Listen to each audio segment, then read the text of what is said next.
Acid hydrolysis പോലെ അടുത്ത ടോപ്പിക്കാണ് ബേസ് ഹൈഡ്രോളിസിസ്. അപ്പോൾ ബേസ് ഹൈഡ്രോളിസിസ് എന്ന് പറയുമ്പോൾ എന്തായിരിക്കും, ഒക്ടാഹൈഡ്രൽ കോംപ്ലക്സുകളിൽ ഹൈഡ്രോളിസിസ് OH- പ്രസൻസിൽ നടക്കുന്ന പ്രോസസ്സാണ് ബേസ് ഹൈഡ്രോളിസിസ് എന്ന് പറയുന്നത്. അപ്പോൾ നമ്മൾ ആസിഡ് ഹൈഡ്രോളിസിസ് വെച്ച് കമ്പയർ ചെയ്യുന്ന സമയത്ത് ബേസ് ഹൈഡ്രോളിസിസിൻ്റെ റേറ്റ് വളരെ വളരെ കൂടുതലാണ്. ഇനി ബേസ് ഹൈഡ്രോളിസിസ് എന്ന് പറയുന്നത് സെക്കൻഡ് ഓർഡർ റിയാക്ഷൻ ആണ്. OH റെസ്പെക്റ്റ് ആയിട്ട് ഫസ്റ്റ് ഓർഡർ, പിന്നെ കോംപ്ലക്സ് ആണ് റെസ്പെക്റ്റ് ആയിട്ട് ഫസ്റ്റ് ഓർഡർ, രണ്ടും കൂടെ കൂട്ടുമ്പോൾ ഓവറോൾ നമുക്ക് സെക്കൻഡ് ഓർഡർ റിയാക്ഷൻ ആണ് വരിക. റേറ്റ് ഇക്വേഷൻ എന്ന് പറയുന്നത് R=K × complex × OH, concentration of complex × concentration of OH-. ഇനി നമ്മൾ മെക്കാനിസം ഡിസ്ക്രൈബ് ചെയ്യുന്ന സമയത്ത് നമ്മൾ octahedral amine complexes of cobalt 3 ion ആണ് കൺസിഡർ ചെയ്യുന്നത്.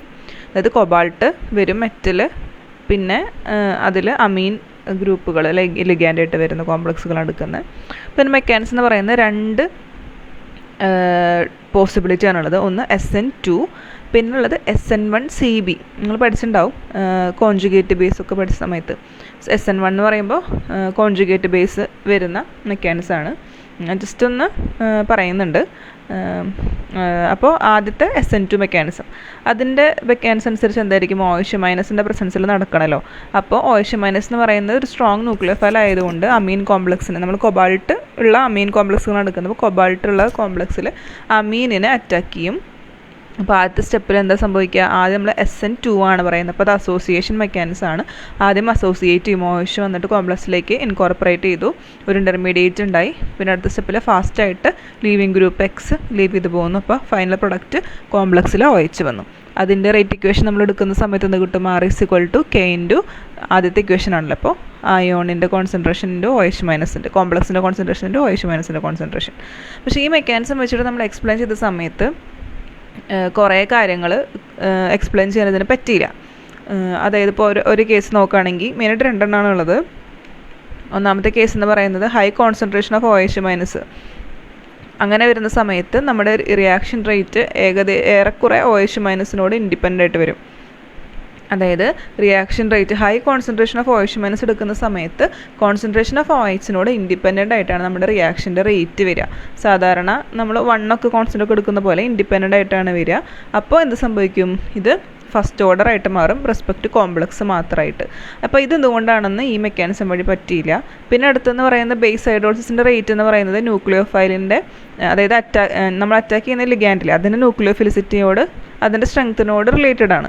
അപ്പോൾ ഈ OH- പോലെ വേറെ എന്താ പറയുക ന്യൂക്ലിയോഫൈൽസ് NCS, NO2, N3 അങ്ങനത്തെ ന്യൂക്ലിയോ- ഒക്കെ വരുന്ന സമയത്ത് ഈ കോൺസെൻട്രേഷൻ, ഇവരുടെ കോൺസെൻട്രേഷൻ എന്ന് പറയുന്നത് അമീൻ കോംപ്ലക്സിനെ ഇഫക്റ്റ് ചെയ്യുന്നുണ്ടായിരുന്നില്ല. അതായത് അല്ലെങ്കിൽ എന്ത് പറയാൻ പറ്റും, കോൺസെൻട്രേഷൻ ഓഫ് ന്യൂക്ലിയോഫൈൽസിനോട് ഇൻഡിപെൻഡൻ്റ് ആണ്, കോൺസെൻട്രേഷൻ ഓഫ് കോംപ്ലക്സ് അയോണിനോട് മാത്രമേ ഡിപെൻഡൻ്റ് ആയിട്ടുള്ളൂ ബാക്കി വരുന്നത്. എന്തുകൊണ്ടാണ് OH മാത്രം ഇൻഫ്ലുവൻസ് ചെയ്യുന്നുണ്ട്, ബാക്കി ലിഗാൻഡ്സ് ഒന്നും ഇൻഫ്ലുവൻസ് ചെയ്യുന്നില്ല എന്നുള്ള കാര്യവും SN2 മെക്കാനിസം വെച്ചിട്ട് എക്സ്പ്ലെയിൻ ചെയ്യാൻ പറ്റിയില്ല. അങ്ങനെയാണ് SN1CB മെക്കാനിസം വന്നത്. അപ്പോൾ ഈ മെക്കാനിസം എന്ന് പറയുമ്പോൾ എന്താണ്, substitution nucleophilic unimolecular conjugate base mechanism. ഗാരിക് എന്ന് പറഞ്ഞൊരു സയൻറ്റിസ്റ്റാണ് അത് പ്രപ്പോസ് ചെയ്തത്. അപ്പോൾ ഇതിൽ നമ്മളിപ്പോൾ സാധാരണ നിങ്ങൾ പഠിച്ചിട്ടുണ്ടാവും ആസിഡ് ബേസ് കോൺസെപ്റ്റുകളിൽ ആസിഡ് ബേസ് ഇക്വിലിബ്രിയം ഒക്കെ പഠിച്ചിട്ടുണ്ടാവും. അപ്പോൾ അതിൽ നമ്മൾ എന്താ പറയുക, OH- ഉള്ള റിയാക്ഷൻസിൽ OH- ഒരു കാറ്റലിസ്റ്റ് പോലെ ആക്ട് ചെയ്യും. പക്ഷേ എന്നാൽ ഇതിൻ്റെ റേറ്റ്, റിയാക്ഷൻ്റെ റേറ്റ് OH- കോൺസെൻട്രേഷനോട് ഡിപ്പെൻഡ് ചെയ്യുകയും ചെയ്യും. അതുപോലത്തെ കുറേ എക്സാമ്പിൾസ് പഠിച്ചിട്ടുണ്ടാവും. അങ്ങനെയുള്ള ഇതിൻ്റെ ആസിഡ് ബേസ് ഇക്വിലിബ്രിയം ജനറലായിട്ട് എഴുതുമ്പോൾ H ഉള്ള ഒരു കോംപ്ലക്സ് അതിന് OH- ആയിട്ട് റിയാക്ട് ചെയ്യുമ്പോൾ സംഭവിക്കും, H-നെ OH- അബ്സ്ട്രാക്ട് ചെയ്തിട്ട് H2 ആയിട്ട് മാറും, മറ്റേത് A- ആവും. ഇതാണ് ഇതിൻ്റെ അതായത് AH എന്ന് പറയുന്നത് നമ്മുടെ കോമ്പൗണ്ട്, റിമൂവബിൾ ഹൈഡ്രജൻ ഉള്ള ഒരു കോമ്പൗണ്ട്. A- എന്ന് പറയുന്നതിൻ്റെ കോൺജുഗേറ്റ് ബേസ് ആയിരിക്കും. എന്ന് ഉദ്ദേശിക്കുന്നത് ഇവിടെ ആസിഡാണ്, ആ ആസിഡിൻ്റെ കോൺജുഗേറ്റ് ബേസ് ആവും A-. അപ്പോൾ നിങ്ങൾ ഓൾറെഡി പഠിച്ചിട്ടുണ്ടാവും. അതേപോലെ തന്നെയാണ് ഈ കോംപ്ലക്സിലും വരുന്നത്. കൊബാൾട്ടിൻ്റെ അമീൻ കോംപ്ലക്സ് എടുക്കുമ്പോൾ അതിലും ഒരു അമീൻ ആയതുകൊണ്ട് എന്തുണ്ട്, റിമൂവബിൾ ഹൈഡ്രജൻ ഉണ്ട്. അപ്പോൾ ആസിഡ് ബേസ് ഇക്വിലിബ്രിയം ഇതുപോലത്തെ സെയിം ആയിട്ട് ഉണ്ടാക്കും. അതാണ് ഫസ്റ്റത്തെ സ്റ്റെപ്പ്. അപ്പോൾ നമ്മുടെ കോംപ്ലക്സ് പ്ലസ് OH- എന്തായി, NH3 5 എണ്ണം ഉണ്ട്, അതിൽ ഒരു NH3, അതിൽ നിന്ന് ഹൈഡ്രജൻ മാറി. അപ്പോൾ NH3 4 ടൈംസ് ഉണ്ട്. പിന്നെ NH2 ഉള്ളൂ, 3 ഇല്ല. ബാക്കി Cl അങ്ങനെ തന്നെ. അപ്പോൾ 2+ എന്ന് പറയുന്ന ഹോൾ ചാർജ് വെറും പ്ലസ് ആയി മാറി. ഈ ഹൈഡ്രജൻ എന്ത് ചെയ്തു, H2 അബ്സ്ട്രാക്ട് ചെയ്തു. അപ്പോൾ ഇതിൽ കിട്ടിയ ഈ ഈ കോംപ്ലക്സ് ആണ് എന്ത് കോൺജുഗേറ്റ് ബേസ്, അമീൻ കോംപ്ലക്സിൻ്റെ കോൺജുഗേറ്റ് ബേസ്. അപ്പോൾ ഇതിലെന്തുണ്ട്, ഒരു NH2 വിത്ത് ലോൺ പെയർ ഉള്ള ഒരു ligand, minus charge lone pair ഉള്ള ഒരു ലിഗാൻഡ് കോർഡിനേറ്റഡ് ആയിട്ട് നിൽക്കുന്നുണ്ട്. അപ്പോൾ അതെന്ത് ചെയ്യുന്നു, അതൊരു പൈ ആക്സെപ്റ്റർ ആയിട്ടാണ് ആക്ട് ചെയ്യുന്നത് ആണല്ലോ, കാണുമ്പോൾ മനസ്സിലാവുണ്ടല്ലോ, പൈ ആക്സെപ്റ്റർ ആയിട്ടാണ് ആക്ട് ചെയ്യുന്നത്. അപ്പോൾ അതിനെന്താണ്, അതിന് കൊബാൾട്ടായിട്ട് പൈ ബോണ്ട് ഫോം ചെയ്യാനുള്ള ഒരു കപ്പാസിറ്റി ഉണ്ട്. അപ്പോൾ അതുകൊണ്ട് തന്നെ 7 കോർഡിനേറ്റഡ് ഇൻ്റർമീഡിയറ്റിന് പകരം ഇവിടെ 5 കോർഡിനേറ്റഡ് ഇൻ്റർമീഡിയറ്റ് ഉണ്ടാവാനാണ് പോസിബിലിറ്റി ഉള്ളത്, കാരണം അത് പൈ ബോണ്ട് ഫോം ചെയ്യാനുള്ള കപ്പാസിറ്റി ഉള്ളതുകൊണ്ട്. അപ്പോൾ എന്ത് സംഭവിച്ചു, ഈ കോൺജുഗേറ്റഡ് ബേസിൽ നിന്ന് 5 കോർഡിനേറ്റഡ് ആയിട്ടുള്ള ഒരു ഇൻ്റർമീഡിയറ്റ് ഫോം ചെയ്തു. അതിന് വേണ്ടിയിട്ട് ക്ലോറിൻ അവിടെ നിന്ന് ഡിസോസിയേറ്റ് ചെയ്തു പോവും. അതുകൊണ്ടാണ് മെയിനായിട്ട് ഡിസോസിയേറ്റ് ചെയ്ത് പോകാനുള്ളൊരു പോസിബിലിറ്റിയും കൂടെ അവിടെ ഉള്ളത്. പിന്നെ അടുത്ത സ്റ്റെപ്പിൽ എന്ത് സംഭവിച്ചു, ഈ 5 കോർഡിനേറ്റ് ഇൻ്റർമീഡിയറ്റ് വേഗം നമ്മുടെ എന്താണ് H2O ആയിട്ട് റിയാക്ട് ചെയ്തിട്ട് ഫൈനൽ പ്രൊഡക്റ്റ് നമുക്ക് കിട്ടും. ഹൈഡ്രേഷൻ്റെ പ്രൊഡക്റ്റായിട്ട് OH മൈനസ് അതിൻ്റെ ഉള്ളിലേക്ക് ഇൻകോർപ്പറേറ്റ് ചെയ്ത്, അതായത് OH ലിഗാൻഡിൻ്റെ ഉള്ളിലേക്ക് ഇൻകോർപ്പറേറ്റ്. ഇതാണ് SNCB മെക്കാനിസം. SN1CB മെക്കാനിസം, ഈ മെക്കാനിസമാണ് കുറച്ചും കൂടെ പോസിബിൾ ആയിട്ടുള്ളത്. അപ്പോൾ ഇതിൻ്റെ തന്നെ വേറെ ഒരു നോട്ടാണ് ഉള്ളത്, SNCB മെക്കാനിസത്തിൻ്റെ. നിങ്ങൾ പഠിച്ചത് ഓർമ്മയില്ലെങ്കിൽ ഇത് നോക്കുക. മെയിനായിട്ട് ക്യാരക്ടറിസ്റ്റിക്സ് എന്ന് പറയുന്നത് ഇപ്പോൾ പറഞ്ഞ കാര്യങ്ങൾ തന്നെ, ബേസിൻ്റെ ഒരു OH മൈനസ് ബേസിൻ്റെ ആക്ഷനോട് കൂടെ ഒരു ലിഗാൻഡ് ഉള്ള കോംപ്ലക്സ് അതിൻ്റെ കോൺജുഗേറ്റ് ബേസ് ആയിട്ട് മാറുന്നതാണ് ഫസ്റ്റ് റിയാക്ഷൻ. സെക്കൻഡ് സ്റ്റെപ്പാണ് rate determining step. Conjugated base എന്ത് ചെയ്യും, ലിഗാൻഡിനെ റിലീസ് ചെയ്യുന്ന സ്റ്റെപ്പ്. അപ്പോൾ ഈ ലിഗാൻഡ് റിലീസ് ചെയ്തതിന് ശേഷം ന്യൂ ലിഗാൻഡ് അവിടേക്ക് ആഡ് ആവുകയാണ്. ഇതിനെ യൂണിമോളിക്കുലർ എന്നാണ് പറയുന്നത്. കാരണം ഇതിൻ്റെ സ്റ്റെപ്പ്, അതായത് സെയിം സ്റ്റെപ്പ് ഉണ്ട്, ഈ സ്ലോ സ്റ്റെപ്പാണ് രണ്ടാമത്തെ, അതിൽ ഒറ്റ മോളിക്യൂളേ ഇൻവോൾവ് ആയിട്ടുള്ളൂ. യൂണിമോളിക്കുലർ എന്നാണ് ജനറലി പറയുക. പിന്നെ പക്ഷേ കൈനറ്റിക്സ് സെക്കൻഡ് ഓർഡർ ആണ്, കാരണം എന്താണ് OH മൈനസിൻ്റെ കോൺസെൻട്രേഷൻ ഇവിടെ വളരെ ഇമ്പോർട്ടൻസ് ഉണ്ട്. പിന്നെ റേറ്റ് ഇക്വേഷൻ നമ്മൾ ഫസ്റ്റ് സ്റ്റെപ്പിനെ ബേസ് ചെയ്തിട്ടാണ്, അല്ലാതെ ഫസ്റ്റ് സ്റ്റെപ്പിനെ ബേസ് ചെയ്തിട്ടാണ്. പക്ഷേ റേറ്റ് ഡിറ്റർമൈനിങ് സ്റ്റെപ്പ് ശരിക്കും പറയുകയാണെങ്കിൽ, അതായത് മോളിക്യുലാരിറ്റി നോക്കുന്ന സമയത്ത് നമ്മൾ 1 ആണ് എഴുതുക, കാരണം സ്ലോ സ്റ്റെപ്പ് അതായതുകൊണ്ട്. പക്ഷേ റേറ്റ് നോക്കുമ്പോൾ ശരിക്കും പറഞ്ഞാൽ OH മൈനസിനെ ഡിപ്പെൻഡ് ചെയ്യുന്നുണ്ട്. ഇനി ഇതാണ് ഇങ്ങനെയുള്ള ഒരു പ്രോട്ടോണിക് ഹൈഡ്രജനെങ്കിലും ഉള്ള കോംപ്ലക്സുകൾ മാത്രമേ ഇങ്ങനത്തെ റിയാക്ഷൻസ് തരുള്ളൂ. പിന്നെ അതിൻ്റെ കുറച്ച് റിയാക്ഷനും അതിൻ്റെ റേറ്റ് കോൺസ്റ്റൻറ്റുമാണ് തന്നിട്ടുള്ളതെന്ന് ജസ്റ്റ് വായിച്ചു നോക്കിയാൽ മതി, എത്ര ആവശ്യമുള്ളതല്ല. അപ്പോൾ ഇതാണ് SN1CB മെക്കാനിസത്തിൻ്റെ ജനറൽ ക്യാരക്ടറിസ്റ്റിക്സ് കേട്ടോ. അപ്പോൾ ശ്രദ്ധിക്കണം, കോൺജുഗേറ്റ് ബേസ് ഉള്ളതുകൊണ്ട് ബേസിനെയാണ് കൂടുതലായിട്ട് ഫോക്കസ് ചെയ്യുന്നത്. അതിനെ ഇൻവോൾവ് ചെയ്തിട്ടിരിക്കും റേറ്റും കാര്യങ്ങളൊക്കെ. അപ്പോൾ ഇതിൽ 3 സ്റ്റെപ്പായിട്ട് കൊടുത്തുവെന്നേ ഉള്ളൂ, പക്ഷേ ഇതിൻ്റെ ഉള്ളിലൊക്കെ പെട്ടെന്ന് നടക്കുന്നതാണ്. അതായത് സ്റ്റെപ്പായിട്ടല്ല, എല്ലാം ഒരുമിച്ച് പോലെയാണ് നടക്കുക. ഇനി ഇതിൻ്റെ ഉള്ളിൽ വരുന്ന ഇൻ്റർമീഡിയറ്റ്സിൻ്റെ കുറച്ച് ഡിസ്ക്രിപ്ഷനാണ്. അപ്പോൾ നമ്മളിപ്പോൾ ഒരു എക്സാമ്പിൾ സ്റ്റീരിയോ കെമിസ്ട്രി നോക്കുമ്പോൾ അതിൻ്റെ ഒരു എക്സാമ്പിൾ CO-EN2 എത്തിലിൻ ഡയമീൻ ഉണ്ട്. A എന്ന് പറയുന്ന ഒരു കോംപ്ലക്സ് ഒരു ഇതും X എന്ന് പറയുന്നത്, അപ്പോൾ X ആണ് നമ്മുടെ എന്ത് ലീവ് ചെയ്യുന്ന ഇതെന്ന് വിചാരിക്കുക. അപ്പോൾ ഇതിൽ എത്തിലിൻ ഡയമീനത്തെ ഹൈഡ്രജനാണ് നമ്മളെന്ത് ചെയ്യുന്നത്, റീപ്ലേസ് ചെയ്യപ്പെടുന്നത്. അപ്പോൾ അതിൻ്റെ ഇക്വേഷനാണ് കൊടുത്തിട്ടുള്ള OH മൈനസ് 1 അറ്റാക്ക് ചെയ്തു, ഒരു H എടുത്ത് H2 ആയിട്ട് മാറി. അപ്പോൾ നമ്മൾ ഒരു EN അങ്ങനെ തന്നെ ആയത്, മറ്റേ EN ENH എന്ന് ഡിനോട്ട് ചെയ്യാണ്. പിന്നെ അതിലേക്ക് എന്ത് വന്നു, അതിൽ നിന്ന് X റിലീസ് ചെയ്ത് പോയി, പിന്നെ ആ ഗ്യാപ്പിലേക്ക് H2 മോളിക്യൂൾ വന്നു. അപ്പോൾ ഇതിൽ 2 ജോമെട്രി പോസിബിളാണ് ഇൻ്റർമീഡിയറ്റിന്. ഒന്നാമത്തെ സ്ക്വയർ പിരമിഡിൽ, രണ്ടാമത്തെ ഇവിടെ കൊടുത്തിട്ട് ട്രയാഗണൽ ബൈ പിരമിഡിൽ. 2 ഇൻ്റർമീഡിയറ്റ് പോസിബിളാണ്. ഇതൊക്കെ മെക്കാനിസത്തിൽ തന്നെ എഴുതേണ്ടതാണ് കേട്ടോ. അപ്പോൾ അതിൽ സ്ക്വയർ പിരമിഡൽ ഇൻ്റർമീഡിയറ്റ് എന്ന് പറയുന്നത് എന്താണ്, 5 കോർഡിനേറ്റഡ് സ്റ്റേറ്റിലേക്ക് ഇടയ്ക്ക് വരുന്നുണ്ടല്ലോ. അപ്പോൾ അവിടെ കോംപ്ലക്സിലുള്ള ലിഗാൻസുകൾക്ക് യാതൊരു തരത്തിലുള്ള മൂവ്മെൻറ്റ്സും ഉണ്ടാവാത്ത കേസിൽ, പ്രത്യേകിച്ച് മൂവ്മെൻറ്റ്സ് ഒന്നുമില്ല, അറ്റാച്ച്ഡ് ആയിട്ട് തന്നെ കോബാൾട്ടിനോട് അറ്റാച്ച് ചെയ്തിട്ട് തന്നെ ആ ലിഗാൻസ് ഇരിക്കുന്നു എന്ന് വിചാരിക്കുക. എപ്പോൾ X മൈനസ് അതിൻ്റെ ഉള്ളിൽ നിന്ന് പോയിട്ട് കോൺജുഗേറ്റ് ബേസ് ഒക്കെ ആയതിനു ശേഷം അങ്ങനെ തന്നെ പ്രത്യേകിച്ച് മൂവ്മെൻ്റ് ഒന്നുമില്ല ബാക്കി ലിഗാൻസുകൾക്ക്, അതായത് മൂവ് ചെയ്യുന്ന ലിഗാൻഡ് അല്ല, ബാക്കി ലിഗാൻസുകൾക്ക് വ്യത്യാസമൊന്നുമില്ല, മൂവ്മെൻ്റ് ഒന്നുമില്ല, കോബാൾട്ടിനോട് അറ്റാച്ച് ചെയ്തിട്ട് തന്നെയാണ് എടുക്കുന്നത് വെച്ചാൽ അതാണ്. അപ്പോഴാണ് ഈ ഒരു പോസിബിലിറ്റി ഉള്ളത്. അതായത് നോർമൽ കണ്ടീഷൻസ്, സാധാരണയായിട്ട് ഉണ്ടാകുന്ന കണ്ടീഷൻസ്, അതായത് പൈ ബോണ്ടിങ്ങിൻ്റെ പ്രസൻസ് അവിടെ ഇല്ല, പൈ ബോണ്ടിങ് നടത്താനുള്ള പോസിബിലിറ്റി ലിഗാൻസ് ഒന്നും അവിടെ ഇല്ല. സാധാ കേസുകളിൽ എന്താണ്, സ്ക്വയർ പിരമിഡൽ ഇൻ്റർമീഡിയറ്റ് ആണ് മോർ സ്റ്റേബിൾ ആയിട്ടുള്ളത്. അപ്പോൾ അതിൻ്റെ ഡയഗ്രാണ് ട്രാൻസ് വരുന്നൊരു കോമ്പൗണ്ട്, എയും എക്സും ട്രാൻസിലാണ് കിടക്കുന്നത്. അപ്പോൾ അതിലേക്ക് എക്സ് മൈനസ് പോയി കഴിഞ്ഞാൽ അവിടെ ഒരു വേക്കൻസി വന്നു. അപ്പോൾ അതിന് ഇൻ്റർമീഡിയറ്റ് ഇതാ ഇങ്ങനത്തെ ഒരു പിരമിഡൽ ഷേപ്പ് ആയിരിക്കും. അതേപോലെ തന്നെ സിസ് വരുന്ന സമയത്ത് എയും എക്സും അടുപ്പിച്ചാണുള്ളത്, എക്സ് മൈനസ് പോയി കഴിഞ്ഞാൽ അവിടെയും ഒരു പിരമിഡൽ ഷേപ്പ് വരുന്നതാണ് സ്ക്വയർ പിരമിഡിൽ ഇൻ്റർമീഡിയറ്റ് വരുന്നത്. ഇനി ഇതിൻ്റെ പ്രത്യേകത geometry of the reacting complex എന്ന് പറയുന്നത്, അതായത് റിയാക്റ്റൻറ്റിൻ്റെ ജോമെട്രി എന്തായിരുന്നോ അത് തന്നെയായിരിക്കും പ്രോഡക്റ്റിൻ്റെ ജോമെട്രി എന്ന് പറയും. കാരണം ലീവിങ് ഗ്രൂപ്പ് പോകുന്ന സ്ഥലത്തേക്കാണ് നമ്മുടെ പുതിയ ഗ്രൂപ്പ് വരുന്നത്, പുതിയ ലിഗാൻഡ് OH ലിഗാൻഡ് വരുന്നത്. അതുകൊണ്ട് സെയിം ജോമെട്രി ആയിരിക്കും ഇതിനുണ്ടാവുക. ഇനി വേറൊരു പോസിബിലിറ്റിയാണ് ട്രൈഗണൽ ബൈപിരമിഡൽ ഇൻ്റർമീഡിയറ്റ് വരാനുള്ള പോസിബിലിറ്റി. അപ്പോൾ ഈ 5 കോർഡിനേറ്റഡ് ഇൻ്റർമീഡിയറ്റ് ഉണ്ടായതിന് ശേഷം CO ലിഗാൻഡിന് നേരത്തെ മൂവ്മെൻ്റ് ഒന്നും ഉണ്ടാവാത്ത കേസ്, മൂവ്മെൻറ്റ് ഉണ്ടാവുന്ന കേസ്, ചില CO ലിഗാൻഡ് ബോണ്ടുകൾ മൂവ് ചെയ്യാനുള്ള പോസിബിലിറ്റി ഉണ്ടെങ്കിൽ അപ്പോഴാണ് ഈ ഒരു ഇൻ്റർമീഡിയറ്റിന് അവിടെ ഒരു ചാൻസ് ഉള്ളത്. അപ്പോൾ മറ്റേതിൽ മൂവ്മെൻ്റ് ഇല്ല, ഇവിടെ മൂവ്മെൻ്റ് ഉണ്ട്. അപ്പോൾ സ്വാഭാവികമായിട്ടും മൂവ്മെൻറ്റ് ഉണ്ടാവണമെങ്കിൽ അതിന് എനർജി വേണം. അപ്പോൾ നോർമൽ കണ്ടീഷൻസിൽ ഈ എനർജിയുടെ റിക്വയർമെൻറ്റിൻ്റെ ഒരു കണ്ടീഷൻ ഉള്ളതുകൊണ്ട് നോർമൽ കണ്ടീഷൻസിൽ ഈ ട്രൈഗണൽ ബൈപിരമിഡൽ എന്ന് പറയുന്നത് ഫോം ചെയ്യില്ല. പക്ഷേ കോർഡിനേറ്റഡ് ലിഗാൻസ്, ചില കോർഡിനേറ്റഡ് ലിഗാൻസിൻ്റെ പ്രശ്നത്തിൽ ഇപ്പോൾ NH2- ലോൺ പെയർ ഉള്ള NH2- ലോൺ പെയർ ഉള്ള NH, അങ്ങനത്തെ ഇൻ്റർമീഡിയറ്റൊക്കെ ഈ ലിഗാൻഡിനോട് അല്ലെങ്കിൽ മെറ്റലിനോട് അറ്റാച്ച് ചെയ്തിട്ടിരിക്കുകയാണെങ്കിൽ അവർക്ക് പൈ ബോണ്ടിങ് ഫോം ചെയ്യാനുള്ളൊരു കപ്പാസിറ്റി ഉണ്ട്. അപ്പോൾ പൈ ബോണ്ടിങ് ഫോം ചെയ്യുമ്പോൾ അങ്ങനെ ഫോം ചെയ്യുന്ന കേസിലാണ് ഇവിടെ ഒരു റീഅറേഞ്ച്മെൻറ്റ് സംഭവിച്ചിട്ട് ട്രൈഗണൽ ബൈപിരമിഡൽ ജോമെട്രി ഉണ്ടാകുന്നത്. അപ്പോൾ ഈ ട്രൈഗണൽ ബൈപിരമിഡൽ ജോമെട്രിയാണ് ഇൻ്റർമീഡിയറ്റിനേക്കാളും കുറച്ചും കൂടെ സ്റ്റേബിളായിട്ടുള്ള ഇൻ്റർമീഡിയറ്റ് ഇവിടെ കിട്ടുക. അപ്പോൾ ഇതിൽ നമ്മൾ റിലീസ് ചെയ്യുന്ന എനർജി എന്താ പറയുക, പൈ ബോണ്ടിങ് കാരണം എന്താ പറയുക കുറേ എനർജി റിലീസ് ചെയ്യും. ആ എനർജി എന്ന് പറയുന്നത് നമ്മൾ പറഞ്ഞില്ലേ, സ്ക്വയർ പിരമിഡിലാണെങ്കിൽ പ്രത്യേകിച്ച് എനർജി റിക്വയർമെൻറ്റ് അവിടെ ഇല്ല. ട്രൈഗണൽ ബൈപിരമിഡിലാണെങ്കിൽ എനർജി റിക്വയർമെൻറ്റ് ഉണ്ട്, കാരണം മൂവ്മെൻറ്റ് നടക്കുന്നുണ്ട്. അതിന് റിക്വയർ ആയിട്ടുള്ള എനർജി വെച്ച് കമ്പയർ ചെയ്ത് നോക്കുമ്പോൾ പൈ ബോണ്ട് വഴി റിലീസ് ചെയ്യപ്പെടുന്ന എനർജി വളരെ കൂടുതലാണ്. അതുകൊണ്ട് സുഖമായിട്ട് ട്രൈഗണൽ ബൈപിരമിഡൽ ഇൻ്റർമീഡിയറ്റ് ഫോം ചെയ്യുമ്പോൾ അത് തന്നെയാണ് കുറച്ചും കൂടെ സ്റ്റേബിൾ ആയിട്ടുള്ള ഇൻ്റർമീഡിയറ്റും.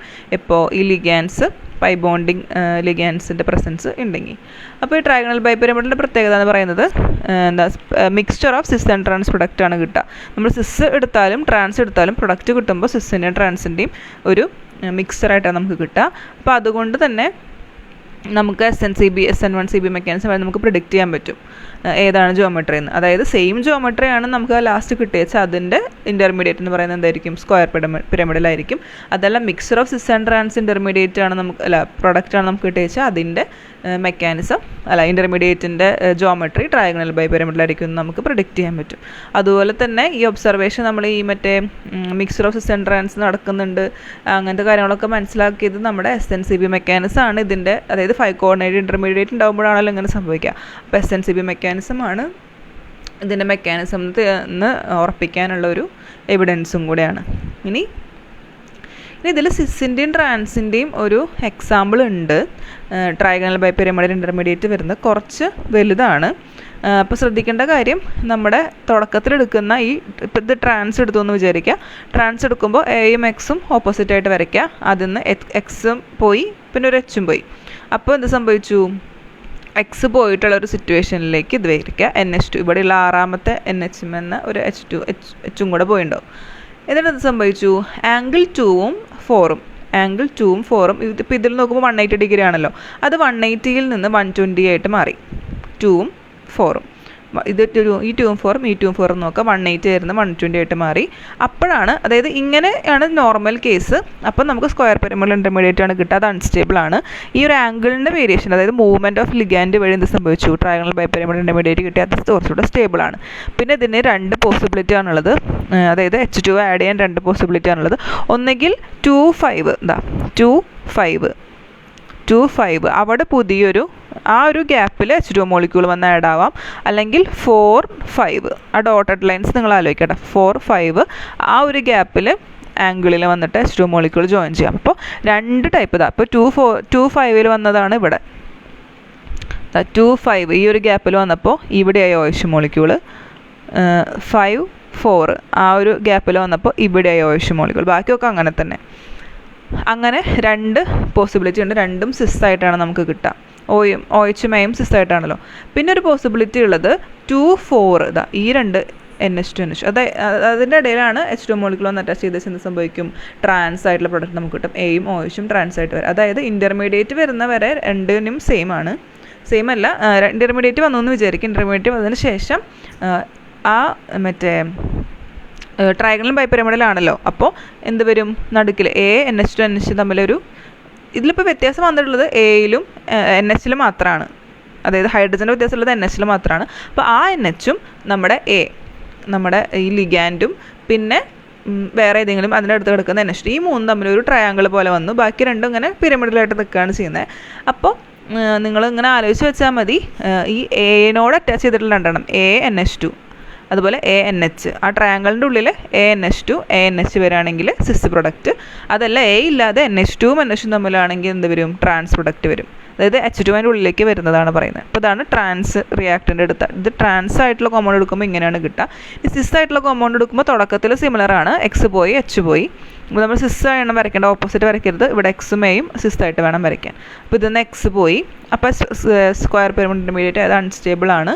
അപ്പോൾ ഇതിൽ പക്ഷേ ട്രയാഗണൽ ബൈപിരമിഡിൽ ഉണ്ടാകുമ്പോൾ 2 ഇൻ്റർമീഡിയറ്റ് പോസിബിൾ ആണ്. അതിലൊരെണ്ണം എന്ന് പറയുന്നത് X പോയി കഴിഞ്ഞല്ലോ. അപ്പോൾ ഇതിൽ 2ഉം 1ഉം 6ഉം അങ്ങനെ തന്നെ നിന്നു. ഫസ്റ്റ് പൊസിഷനിലെയും 6ാമത്തെ പൊസിഷനിലും അങ്ങനെ തന്നെ നിന്നു. ബാക്കിയുള്ള രണ്ടെണ്ണത്തിൻ്റെ, അതായത് 3ൻ്റെയും 4ൻ്റെയും ചെറിയൊരു മൂവ്മെൻറ്റ് വഴി അതിൻ്റെ ഒരു ട്രയാങ്കിൾ പോലെ ഫോം ചെയ്യാം. അല്ലെങ്കിൽ ഒരു പോസിബിലിറ്റി എന്ന് പറയുന്നത് എന്താണ്, 1ഉം 6ഉം കഴിഞ്ഞാൽ പിന്നെ 2ഉം 3ഉം 4ഉം 2ഉം 3ഉം 4ഉം ഒന്ന് റീഅറേഞ്ച് ചെയ്തിട്ട് അവിടെ, അത് 2, 3, 4 അല്ല, നിങ്ങളൊന്ന് ആലോചിച്ച് നോക്കിയാൽ ട്രയാങ്കിൾ എങ്ങനെയാണ് മൂവ്മെൻറ്റ് നോക്കുക. അപ്പോൾ ഇതിൽ നോക്കുന്ന സമയത്ത് 2ഉം 4ഉം കണ്ടോ, ഇതിൽ നേരെയാണ് ഇരിക്കുന്നത്. പക്ഷേ ഇവിടെ ഇത് നേരെയാണ് ഇരിക്കുന്നത്. ഇവിടെ 2, 4, ഇവിടെ 2, 4. അപ്പോൾ ബാക്കിയുള്ള 3 വന്നു വിചാരിക്കും. ഇവിടെ 1, 6 നേരെയാണ് ഇരിക്കുക, ഇവിടെ 1, 6 നേരെ ഇരിക്കുന്നത്. ബാക്കിയുള്ള 3 ഇവിടെ 2, 4 ആണെങ്കിൽ ഇവിടെ 2, 4, ബാക്കിയുള്ള 3 റീഅറേഞ്ച് ചെയ്തു എന്ന് വിചാരിക്കുക. അങ്ങനെ ഒന്ന് ഓർത്ത് വെച്ചാൽ 1ഉം 6ഉം 2ഉം 4ഉം എന്ന് ഓർത്ത് വെച്ചാൽ കുറച്ചും കൂടെ തെറ്റാതെ എഴുതാൻ പറ്റും. ഇതിൽ 2ൽ നിന്നും പ്രൊഡക്റ്റ് ഉണ്ടാകുന്നുണ്ട്. അപ്പോൾ പ്രൊഡക്റ്റ് ഉണ്ടാകുമ്പോൾ നിങ്ങളൊന്നും കിട്ടിയില്ലെങ്കിൽ എന്ത് ചെയ്യുക, ലാസ്റ്റ് 2 സിസ് പ്രൊഡക്റ്റും 1 ട്രാൻസ് പ്രൊഡക്റ്റും വരച്ച് വയ്ക്കുക. ഇതിൻ്റെ ഇത്രയും കോംപ്ലിക്കേഷൻ വേണമെന്നില്ല. ശരിക്കും ഈ ഒരു ഇൻ്റർമീഡിയറ്റിൽ നിന്ന് 2 സിസ് പ്രൊഡക്റ്റ് കിട്ടും, ഈ ഒരു ഇൻ്റർമീഡിയറ്റിൽ നിന്ന് 2 സിസും 1 ട്രാൻസും കിട്ടും. നിങ്ങൾക്ക് ഇത് വരയ്ക്കാൻ കുറച്ച് ബുദ്ധിമുട്ടാണെങ്കിൽ നിങ്ങൾ കറക്റ്റ് ട്രാൻസ് പ്രൊഡക്റ്റ് വരയ്ക്കാൻ അറിയാം, എയുടെ ഓപ്പോസിറ്റ് OH വരയ്ക്കുക. സിസ് പ്രൊഡക്റ്റ് എങ്ങനെയാണ് വരിക എന്ന് നോക്കി വെച്ചിട്ട് പോവുക. അത്രയേ ഉള്ളൂ. ശരിക്കും വരുന്നത് ഈ ഒരു ഇൻ്റർമീഡിയറ്റിൽ നിന്ന് നേരത്തെ പറഞ്ഞ പോലെ തന്നെ 2,4 പൊസിഷനിലേക്ക് H2 മോളിക്യൂൾ ആഡ് ചെയ്യുമ്പോൾ ഇങ്ങനെ ഒരു പ്രൊഡക്റ്റ് കിട്ടും. 2,4 E2 E4, അതാണ് ഇവിടെയുള്ള E2ഉം E4ഉം. അപ്പോൾ ഇവിടേക്ക് ഒരു OH വന്നു. പിന്നെ അതല്ല 3,4, ഇത് 3,4 ഇതിനിടയ്ക്കാണെങ്കിൽ ഇവിടെ ഒരു OH വന്നു. NH2ൻ്റെ അപ്പുറത്തും വരുന്ന പോലെ ഇവിടെ നേരത്തെ എയുടെ അപ്പുറത്തും വന്ന പോലെ ഇവിടെ NH2ൻ്റെ അപ്പുറത്താണ് വരിക. ഇനി അതല്ല ഈ ഒരു ഇൻ്റർമീഡിയറ്റിൽ നിന്നാണ് ഫോം ചെയ്യുന്നത് വെച്ചാൽ 3, 6 ഇടയിൽ വരികയാണെങ്കിൽ ട്രാൻസ് പ്രൊഡക്റ്റ് കിട്ടും. 1, 3 1, 6 ആണെങ്കിൽ സിസ് പ്രൊഡക്റ്റ് കിട്ടും. അത്രയാണ് ബേസ് ഹൈഡ്രോളിസിൻ്റെ ഇൻ്റർമീഡിയറ്റിൻ്റെ കാര്യം എഴുതുക. അപ്പോൾ ബേസ് ഹൈഡ്രോളിസിസ് ചോദിക്കുമ്പോൾ എന്താണെന്ന് എഴുതാം, 2 മെക്കാനിസം എഴുതാം, സ്റ്റീരിയോകെമിസ്ട്രി എഴുതാം. പിന്നെ ഇതിൽ പറയുന്ന ഒരു ടോപ്പിക്കാണ് അനേഷൻ റിയാക്ഷൻ. അത്രയ്ക്ക് അങ്ങോട്ട് നിങ്ങൾക്ക് പ്രത്യേകം എടുത്ത് പറഞ്ഞിട്ടില്ല, പക്ഷെ എന്താണെന്ന് ജസ്റ്റ് പറയാം. ആനേഷൻ എന്ന് പറയുമ്പോൾ നമ്മുടെ മറ്റേ അക്വേഷൻ്റെ നേരെ ഓപ്പോസിറ്റ് എന്ന് വിചാരിച്ചാൽ മതി. അതായത് അക്വേഷൻ എന്ന് പറയുമ്പോൾ എന്തായിരുന്നു, ഒരു കോംപ്ലക്സ് ഉണ്ടായിരുന്നു, വാട്ടർ മോളിക്യൂൾ ആ കോംപ്ലക്സിൽ ഏതെങ്കിലും ഒരു ലിഗാൻഡിന് റീപ്ലേസ് ചെയ്യുന്നതാണ്. ഇവിടെ എന്ത് സംഭവിക്കും, ഇവിടെ കോംപ്ലക്സിൻ്റെ ഉള്ളിൽ വാട്ടർ മോളിക്യൂൾ ഉണ്ട്, വേറെ ഒരു ലിഗാൻഡ് പ്രോബബിളി ആനയോൺ ആയിരിക്കും. ആ ആനയോൺ ഈ വാട്ടർ മോളിക്യൂളിനെ റീപ്ലേസ് ചെയ്യുന്നതാണ് ആനേഷൻ എന്ന് പറയുന്നത്. ആനയോൺ വന്ന് റീപ്ലേസ് ചെയ്യുന്നതുകൊണ്ട് ആനേഷൻ, അക്വസ് മോളിക്യൂൾ വന്ന് റീപ്ലേസ് ചെയ്യുന്നതുകൊണ്ട് മറ്റേത് അക്വേഷൻ ആയിരുന്നു. അപ്പോൾ ഇതിലെന്താണ്, ഇപ്പോൾ ഒരു എക്സാമ്പിൾ കൊടുത്തിട്ടുണ്ട്, CN- എന്നിട്ട് H2 റീപ്ലേസ് ചെയ്തിട്ട് CN6 ആയിട്ട് മാറുന്ന എക്സാമ്പിൾ. ഇതിൻ്റെ ഒരു മെക്കാനിസം കൊടുത്തിട്ടുണ്ട്. റേറ്റ് ഡിപ്പെൻഡൻ്റ് ഓൺ X- ആണ്, സെക്കൻഡ് ഓർഡർ കൈനറ്റിക്സ് ആണ്. അപ്പോൾ അക്വേഷൻ ആനേഷൻ എന്നൊക്കെ വരുന്ന സമയത്ത് റേറ്റ് ഡിപ്പെൻഡ് ചെയ്യുന്ന കാര്യങ്ങൾ സാധാരണ പറയുന്ന പോലെ ആവണമെന്നില്ല, വ്യത്യാസം ഉണ്ടാവും. അത് ആ സോൾവെൻറ്റും ലിഗാൻഡും ഒക്കെ സെയിം ആവുമ്പോൾ ഉള്ള കേസാണ്. ഇതിൻ്റെ മെക്കാനിസം ഒന്നും പഠിക്കണ്ട, ജസ്റ്റ് റിയാക്ഷൻ എന്താണെന്ന് അറിഞ്ഞിരുന്നാൽ മതി. അതിൻ്റെ ഒരു ടേബിളും ഉണ്ട്, നിർബന്ധമില്ല, വായിച്ചു നോക്കിയാൽ മതി കേട്ടോ. ഈ ജസ്റ്റ് ഈ ഒരു എക്സാമ്പിളും ഇതെന്താ സാധനം എന്നുള്ള കാര്യം മാത്രം അറിഞ്ഞിരുന്നാൽ മതി. സിലബസിൽ പറഞ്ഞിട്ടില്ല, അറിയാൻ വേണ്ടി പറഞ്ഞത്. ഓക്കെ, ഇത്രയാണ് ബേസ് ഹൈഡ്രോളിസിസ്.